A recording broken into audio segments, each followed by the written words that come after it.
Voici le bosquet sacré. C'est ici que les écluses des cieux se sont ouvertes à Joseph Smith en 1820, un matin de printemps, certainement semblable à celui d'aujourd'hui.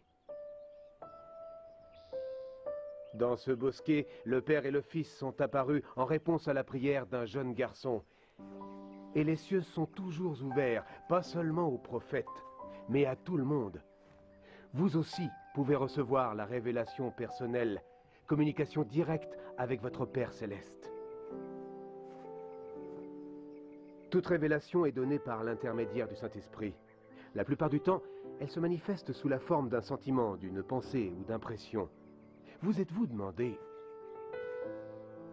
comment savoir que l'on reçoit une révélation? Ou ce qu'on peut faire pour se préparer à recevoir une révélation personnelle?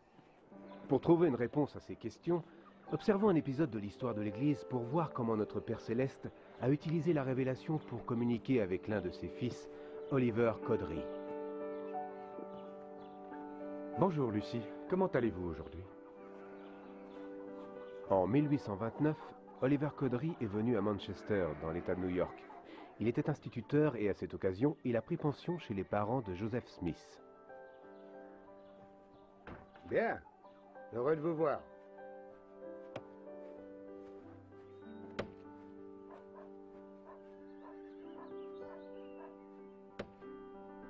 Alors vous croyez que votre fils est un prophète? Ah, mon fils a eu une vision, monsieur Cowdery. Il a en sa possession un récit ancien, et Dieu lui révèle à nouveau sa volonté pour les hommes. Peut-être comprendrez-vous son importance, vous aussi. Mon fils a besoin d'un secrétaire. C'est l'œuvre de Dieu.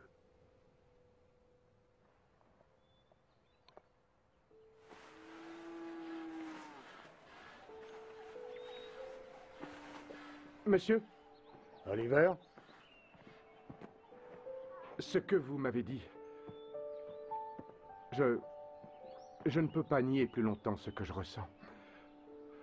Je ressens tout au fond de mon âme que je dois avoir l'honneur d'écrire pour votre fils.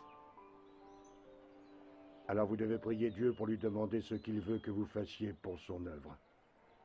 S'il vous veut pour secrétaire de mon fils, il saura vous le faire savoir. Oliver avait le désir d'écrire pour Joseph.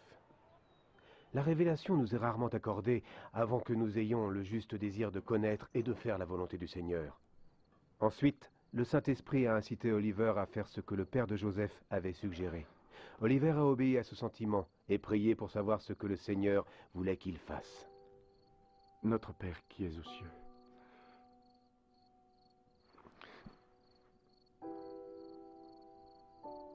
Mon Père qui est...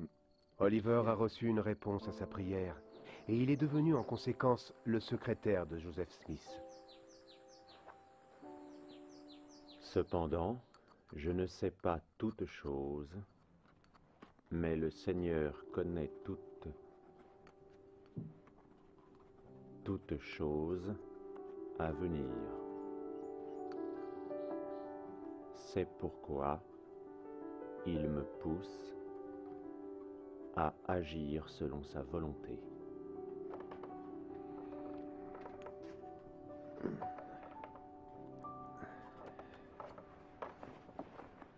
C'est tout pour aujourd'hui.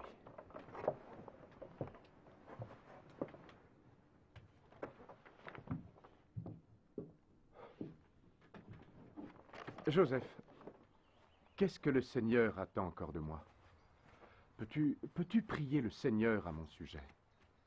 J'aimerais savoir ce qu'il attend de moi. Entendu. Oui, Oliver. Je l'interrogerai pour toi.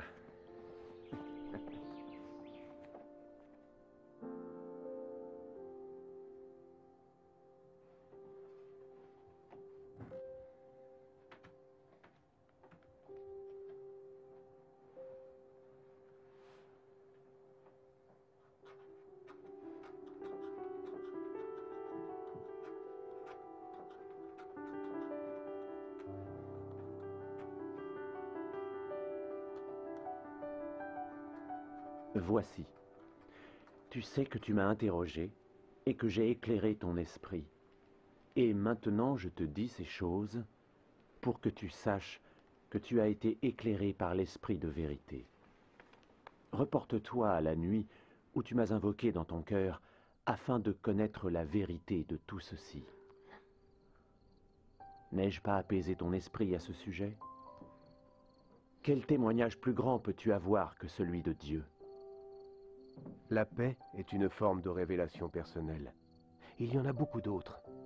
Par l'intermédiaire du Saint-Esprit, notre Père aimant peut envoyer des révélations sous la forme d'impressions, de pensées, d'incitations, de souvenirs, de réconfort, et même de sentiments de culpabilité pour des péchés. Toutes ces choses peuvent être des révélations. Oliver a demandé la permission de traduire. Le Seigneur la lui a donnée et lui a expliqué comment recevoir la révélation dont il avait besoin pour traduire. Oui, Voilà. je parlerai à ton esprit et à ton cœur par le Saint-Esprit qui viendra sur toi et qui demeurera dans ton cœur. C'est là l'esprit de révélation.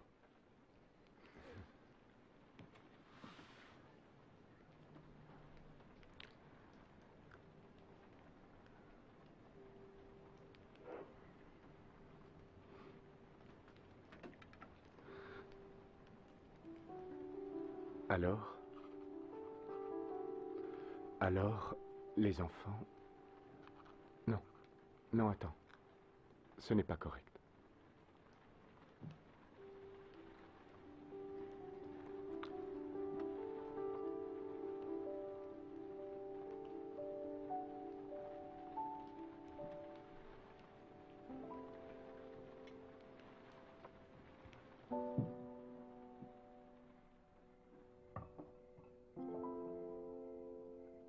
Ce n'est pas la peine, Joseph. J'essaie. Et les mots ne viennent pas. Pourquoi? Pourquoi n'ai-je pu seulement traduire que quelques mots? Je ne sais pas.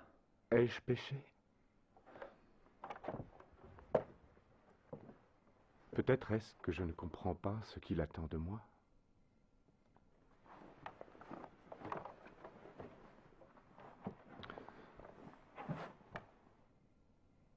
Joseph.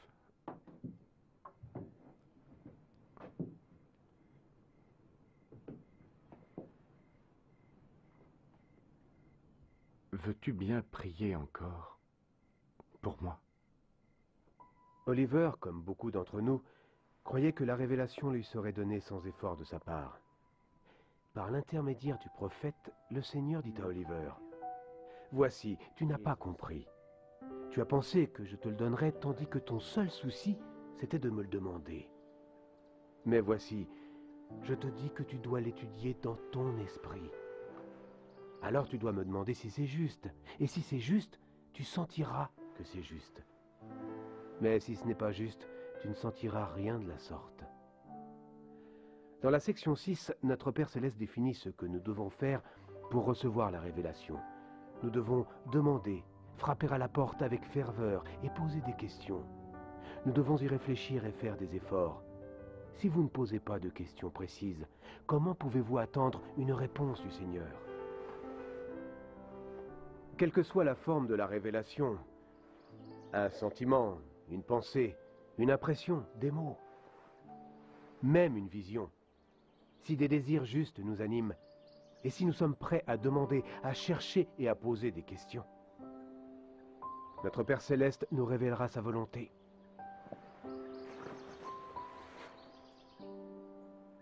C'est sa promesse. Il l'a fait ici, et il le fera également pour vous.